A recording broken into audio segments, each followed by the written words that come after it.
Hey friends, welcome back to the show. We are currently in Linton Bay Marina, and this episode is all about preparing our sailboat for a new chapter in our adventure, the Pacific Ocean. We just finished a 3-week shakedown cruise in the San Blas Islands where we really started to get to know Boundless's personality. We've had some amazing sailing, learned a lot about anchoring this 30,000-pound boat, broke the water maker, and the fridge, and the radar, and decided the halyards that raise our sails have come to the end of their lives and need replaced. It's very important that we take care of these issues now, while we are in Panama, because once we set off on our adventure, there won't be the convenience of a shipping address or stocked hardware stores. If you're ready for some boat projects, then grab a snack, hit that subscribe, turn on the notifications so you don't miss anything we post, and let's get to work. Hey everybody, I hope you're doing well. Today, I'm going to talk to you about something that we have been meaning to do for a while. Actually, we bought this stuff way before we even left Shelter Bay. It was a little bit of a housewarming gift to ourselves when we bought the boat. I had a little bit of extra money left over after everything from selling off Seawind, and we bought new halyards. So we have 4 halyards here. There's a 5th one that will be a topping lift and a spare main halyard eventually. For right now, we have these 4 halyards that I have made up over the last day or so. So we're going to be talking about a few things today. The first of which is going to be why we bought new halyards. The second of which is going to be how we sized them and comparing them to our old halyards, the ones that came with the boat. And then we're also going to be talking about the various methods that we're going to be using to attach the sails to these halyards. This is one of the old halyards. This is actually the main halyard. These are from New England ropes. Actually, it's called Stay Set X. This is a very unique line. So the cover is on the outside and the core is what's called a parallel braid, or just a parallel core. So as you can see here on this halyard, this is a braided coring. The reason they call it Stay Set X is because it stays set once you tension it. So like you can see how this doesn't want to bend. Once these lines, this Stay Set X, is put under tension, they are forever then very hard to coil. They're very stiff, and when you go to coil them, they don't want to fold easily. See how that you have to kind of to coil them nicely. They're just kind of a pain in the butt. I do not like this line. Although they are in okay shape still, we could have got a couple more years out of them. There is a lot of wear and tear on the covers. This is a, I believe, 5/8 diameter.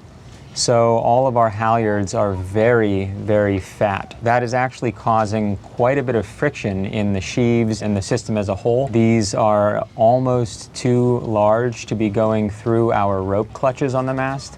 And so there's just a lot of friction, a lot of resistance that you have to overcome to hoist to the sails. So that brings me to topic number 2, which is how we sized these compared to these and the material difference. So this here is the new main halyard. It's another rope by New England Ropes, and this is called Endura Braid.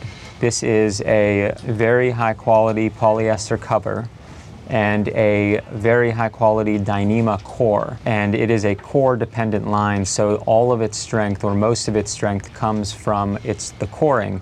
So you can actually do uncovered splices, you can strip the coring off of it if you want. And Dyneema, in these higher qualities especially, is very strong and very resistant to stretching. It's a really good high-tech line, very expensive, but like I said, this was a housewarming gift to ourselves. The diameter of this line is thinner. This is 5/8, and we were able to downsize to 7/16. So this is just under ½ of an inch. It still feels good in the hand. One thing about this, the larger diameter, you can hold on to it easier. It does grip nicely.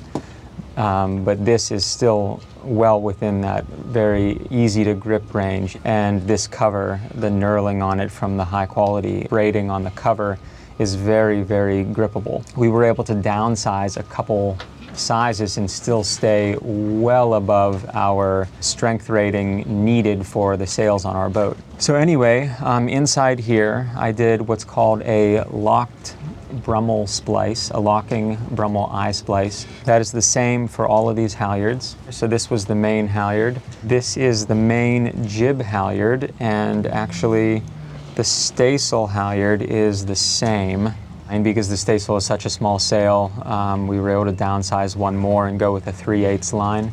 And then actually, I made 2 soft shackles that are actually going to do the attaching of the head of the sail to this halyard. And so this is our soft attachment now for the heads of those 2 head sails, the staysail and then the jib. And I use these heavy-duty thimbles. They protect any chafe against the exposed Dyneema core. So this is the spinnaker halyard. I decided that attaching the spinnaker sock is better done because there's a few other things that can chafe where you attach the head to the top of the spinnaker sock. There's a lot of material and stuff going on around there. So we opted for a new shackle, and this is a nice shackle. It can be actually opened under tension. How we attached that was just a regular eye splice like this without a thimble in it, and then I luggage tagged it around it. Anyway, I think now's a good time to show the clips of me doing the splicing and making the soft shackle, and I will do some voiceover to explain what I'm doing. Okay, so this is more of a narrated demonstration rather than a tutorial. I'll put a couple of links in the description of this video that are great resources for splicing Dyneema line. They explain the technicalities of the measurements for various diameters of rope. Here I am marking a spot on the rope, and this point is where I will pull the core out of the cover. After marking this point, I tie a knot in the line about 15 feet back to stop from there on any of the cover or core being disturbed while working. After that, I work the core out of the end of the cover and pull a few feet out. I then milk the cover back over the core. The manufacturing process of the rope makes the cover quite tight over the core, and what this does is make some room inside the cover for the increased diameter of the line at the area of the eye splice. I am now pulling the core from the cover at the mark that I made. This is one of the trickiest parts because I do not want to snag any strands of the core or cover. From this point on, we are only dealing with the Dyneema coring. This is the beginning of the locked Brummel eye splice. The mark I am now making is the length of the buried tail at the end of the eye splice. I then lay the mark at the end of the thimble, wrap the Dyneema around, and make a mark where the Dyneema meets itself. I make sure to pull the line taut because this is the size of the eye itself, and I want it to be tight around the thimble in the end. The next step is to pass the end of the line through the mark I made using a splicing fid. The line has to pass through the center, so I'm making sure that there are an even amount of strands on either side of the fid. This Dyneema is 12 strands, so 6 on each side. I find it easier to separate and count strands with a smaller fid first, and then switch to the larger fid for passing the line through.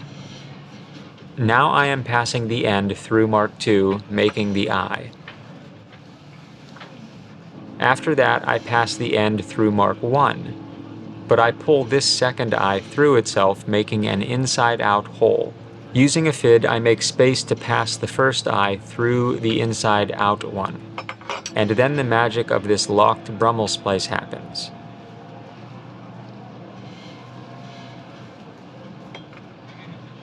The inside-out hole rights itself as I pull the eye through, and now you can see that the original eye size is locked into place and cannot come undone.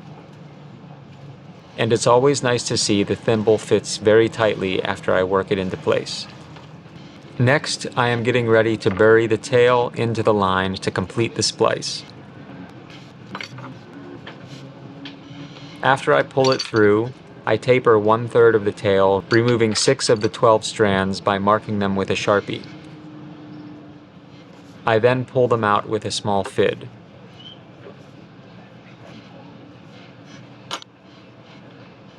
I cut them off using serrated scissors and then taper the very end of the remaining tail. That is to prevent any hard stops that can create a weak spot. Each of the 12 strands are made up of hundreds of tiny spiderweb-like fibers. Dyneema is what is called ultra-high molecular weight polyethylene, a very strong plastic, and is stronger than steel cable at any given diameter. Now the second part of splicing magic happens, and that is the tail disappearing into the line. If I did a good job, you won't be able to tell where the tail stops inside. The tail, buried inside the Dyneema, is where almost all of the splice's strength comes from. The outside layer, which is now a cover, acts as a Chinese finger trap, gripping onto the tail inside when the rope is pulled on.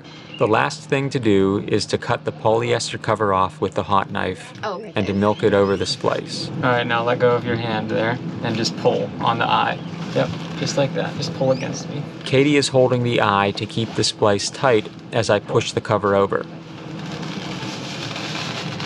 Here we go. Okay, thank you, hon. That's so satisfying to see. Huh? That's so satisfying. I know, isn't it? I use a waxed twine as whipping to secure the cover in place.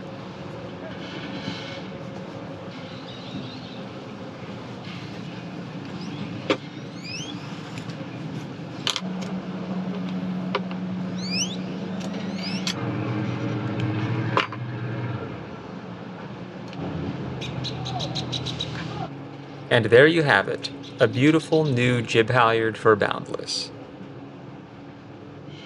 It took me an afternoon to make all of the halyards. The hardest part is refreshing my mind on how to do the splicing. The last time I did this was for the halyards on Seawind. After I got into the groove again, it went smoothly. This is the making of one of the soft shackles for attaching the head sails to the halyards. There is also a link in the description to the website with the how-to instructions.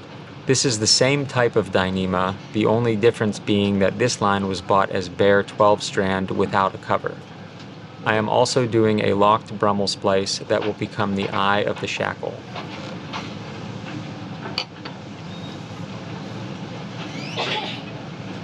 The unique part to the shackle is what's called the diamond knot.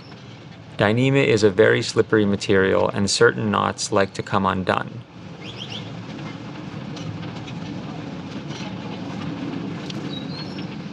The diamond knot is fairly complex, but as with anything, it gets easier the more you do it.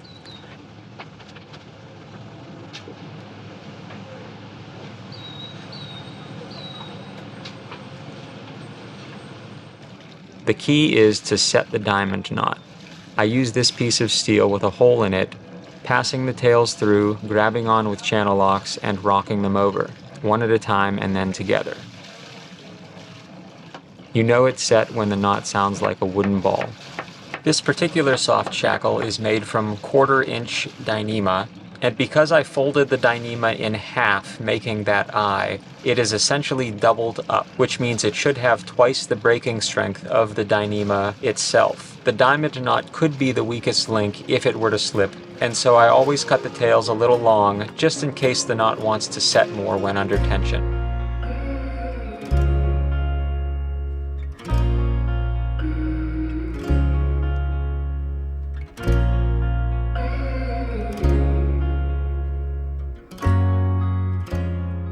At the mast, we have clutches that when closed only allow rope to pass through one way. Part of this project was adding 2 new clutches, one for the mainsail halyard and one for the spinnaker halyard.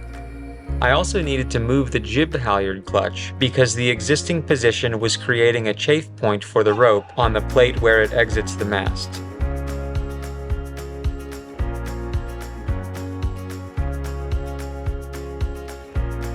Random, unused holes let water into the mast and can be a weak spot. The solution I've come up with is to epoxy aluminum screws with matching threads into the holes, and carefully shave them off flush with the mast.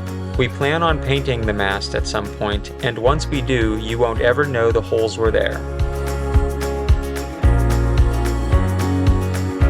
After all the holes were filled in, I marked where the clutch should be. I then drilled and tapped new holes and installed the clutches.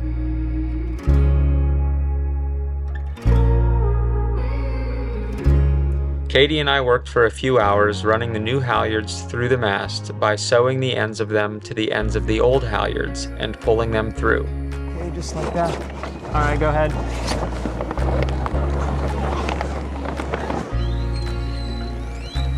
Should be coming through. There we go. That looks good.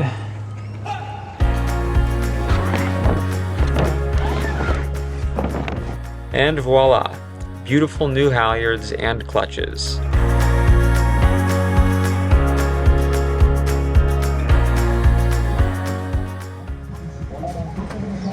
Gracias. Serían tan amables de hacerme con la canción Refrigeration por lo que ahorita los quiero demasiado, muchísimas gracias y Dios me los bendiga. Yeah, she puts cinnamon in this coffee here. This is Carla's Juices, and she makes wonderful food, or Carla's Fruits. And we're here eating lunch. We just finished our work week.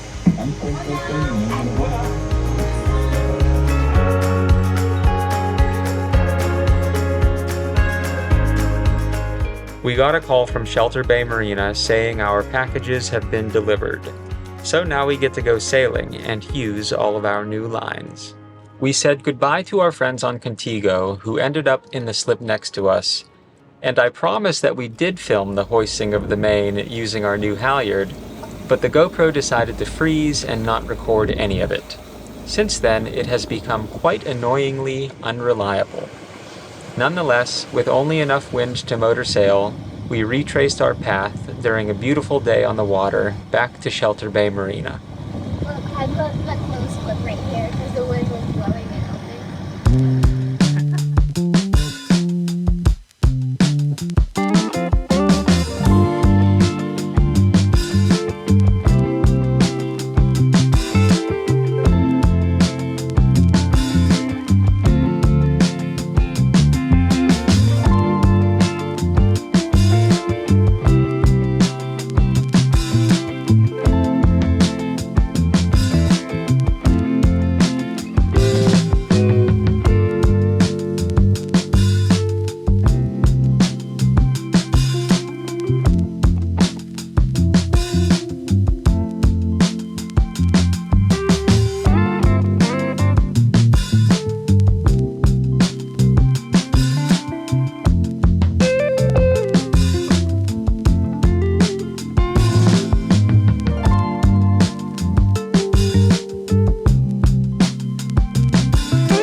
Figured out how the preventer setup works today, which is nice, although I'm going to change something about it.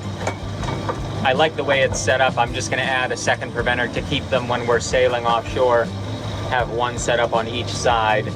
That way we don't have to like go up to the bow and switch the whole preventer system over to the other side of the boat if we jibe, which we did have to jibe today. In these conditions it was fine, not in other conditions. I'm going to make an identical preventer for the other side. Cristobal signal, this is sailing vessel Boundless, over. Sailing vessel Boundless, respond. Hi, we are requesting permission to enter the traffic lanes into the harbor. Yes sir, proceed. It's so crazy to try and judge the turning radius of something that's 42 feet in front of you.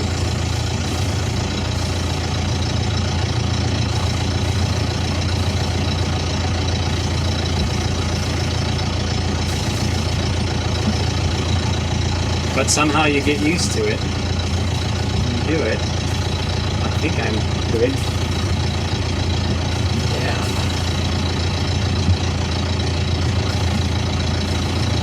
Now I gotta make sure the beam doesn't sneak up on me.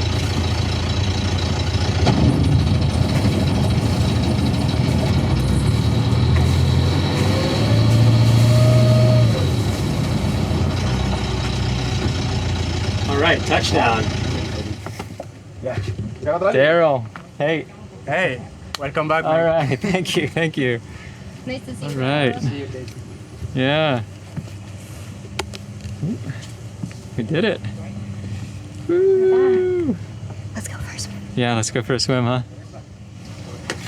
We haven't had a salad in a month.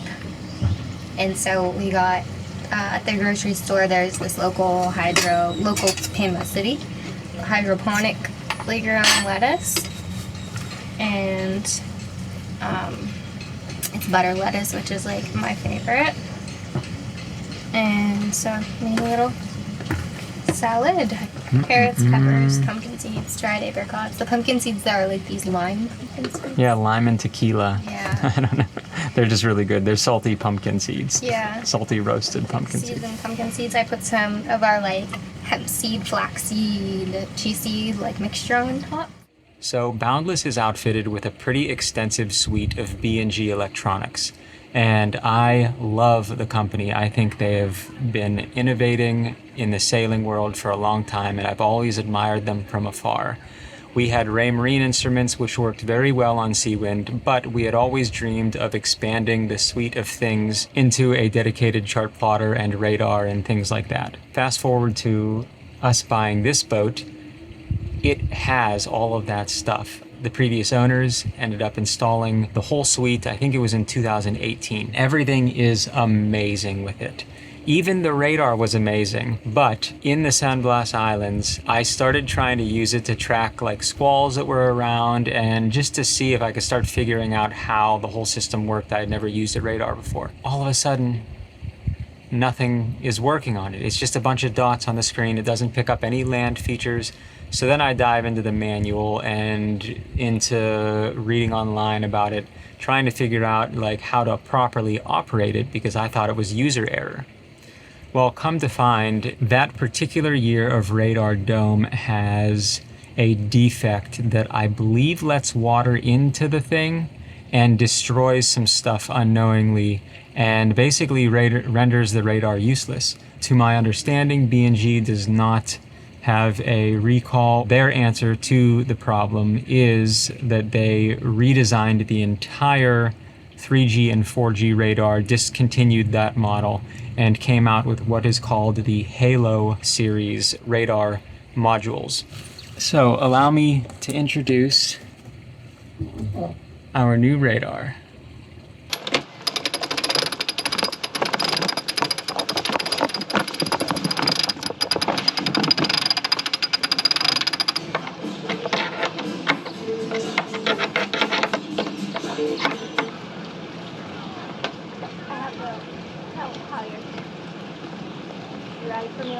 Yeah.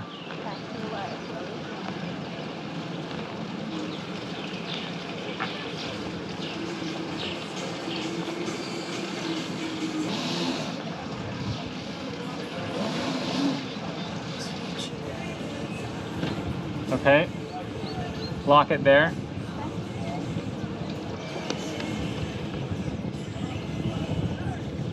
All right, the adapter worked. Yeah.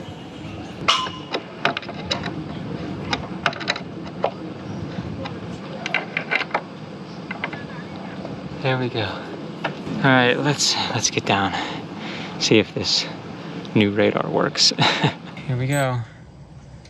Transmit. It's the first time ever.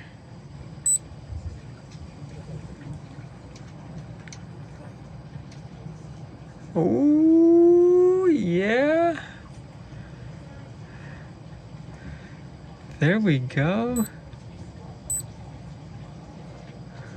Check it out. So it's picking up the whole shape of the harbor and all the docks. So what we can do is we can go to chart. Okay, and then we can go like this and overlay.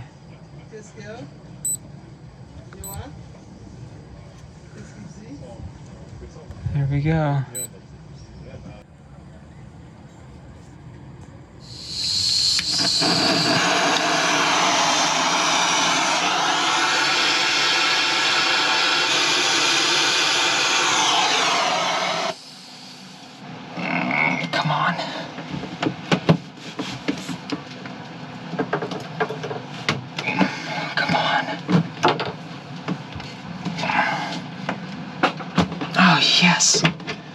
Yes, yes, yes, yes, yes. There we go. There we go. There we go. All right. Yes.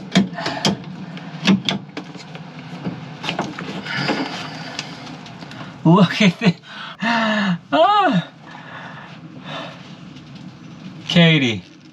While we were in the islands on our shakedown cruise, we started up the water maker, but there were some issues, and one of them is the amount of intake water volume available through the seacock. Now, the seacock itself is not too small, but the issue was that this elbow, this little teeny tiny, that's like a 3/8 of an inch hole, this little elbow was right off of the seacock. Because it is such a tight and sharp 90-degree turn, it just continually gets plugged up with stuff like seaweed. I happened to have some bronze fittings that I brought with me when we moved to Panama, and sure enough, I have exactly what is going to solve this issue. Now, when we were in the San Blas Islands, I was hesitant to try to take this thing off because I didn't have a torch, and I wasn't about to start cranking on one of our through hulls. We weren't by any marinas. We were in the middle of nowhere. If the thing were to break off or some weird thing were to happen and we started taking on water. I'm so glad that it came out willingly. A 3/4 inch coupling, a nipple, 3/4 inch elbow, 3/4 inch barb adapter. This is what is going to replace this.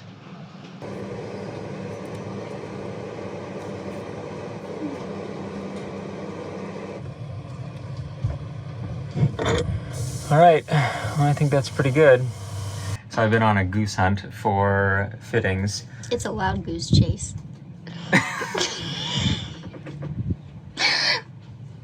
Not a goose hunt. So my goose hunt has procured me the fittings that I need. I'm trying to eliminate restrictions. Not only did I find that elbow that I showed you yesterday, that it was a very big restriction to begin with, and it was plugged with seaweed, but I'm trying to upsize the hoses to match what all the other plumbing in the water maker system is. I had these two fittings here that I could have used in this new housing. This is a new filter housing. This is the old one that does not seal the gasket. This O-ring here does not seal anymore. The bowl is oval shaped now. I don't know how it got that way, maybe from over tightening. I have no idea. I had these, but if I put two elbows right off of this, well, that's just another restriction. So I've been looking around the marina, and if you ever watch this video, thank you, Ivan. He had two of these fittings that are straight and the size that I need. So I just put this all together with Teflon tape, and now I'm going to finally finish this project. And we're having goose for dinner.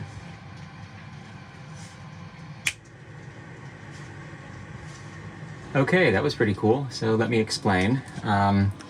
Before, you would have seen the accumulator tank for the fresh water pump over here, and all of its hoses were basically in the air right here.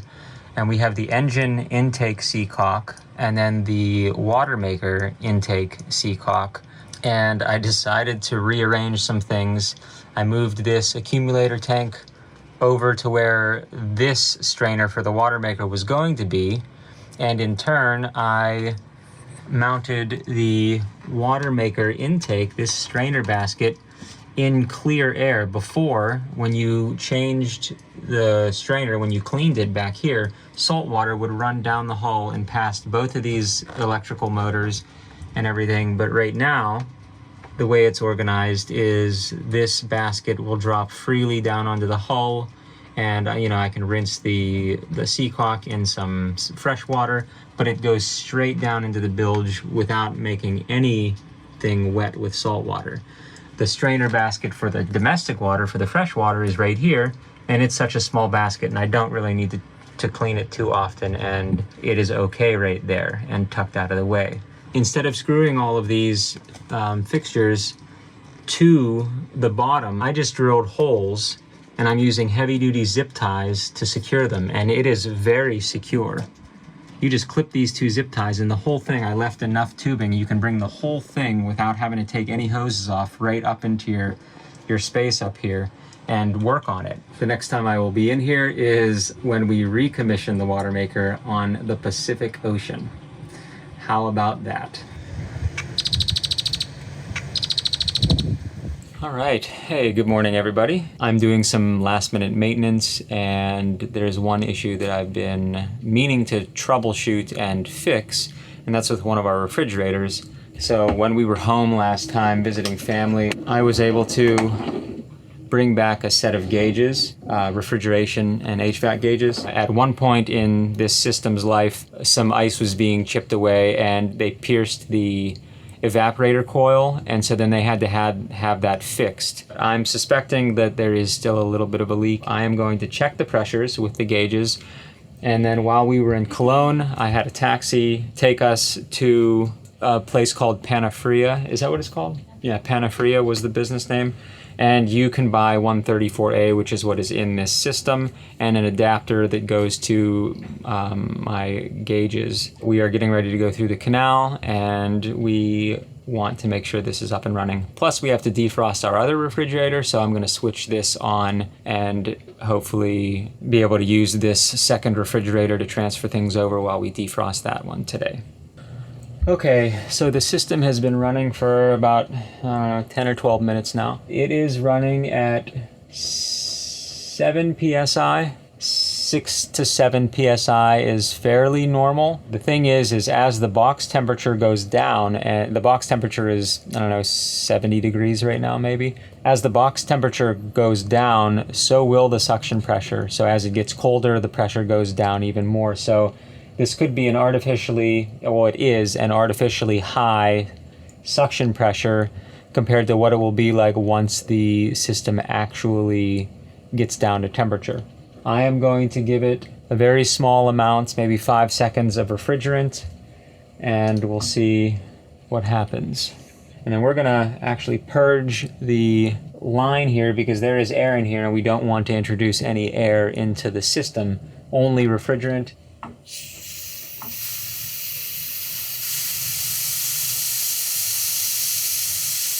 Okay. So now we've purged all the air from both the hoses that the refrigerant's going to be traveling through. Turn on the scale, and now we're going to slowly give this a shot of refrigerant.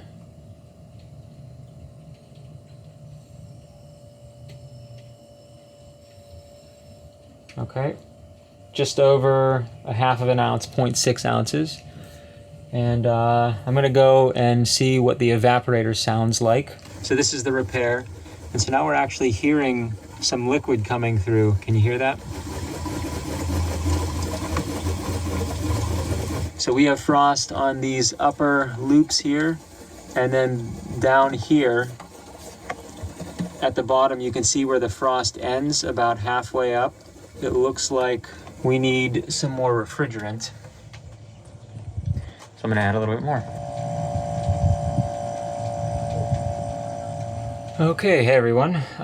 So we're back in the fridge compressor compartment. It's been a couple of hours. The box temperature with some food in it is down to 37 degrees, which is pretty good. I'm about to start backing the thermostat off. Wherever it shuts off at, that's where I'll leave it at. I like 37 degrees, that's pretty nice. We are running at about 11 psi, and I think that that's good for me. It's not running as a freezer. If it was running the box temperature down into the freezing temperature range, then the pressure would probably be below 10. So I think we're pretty good.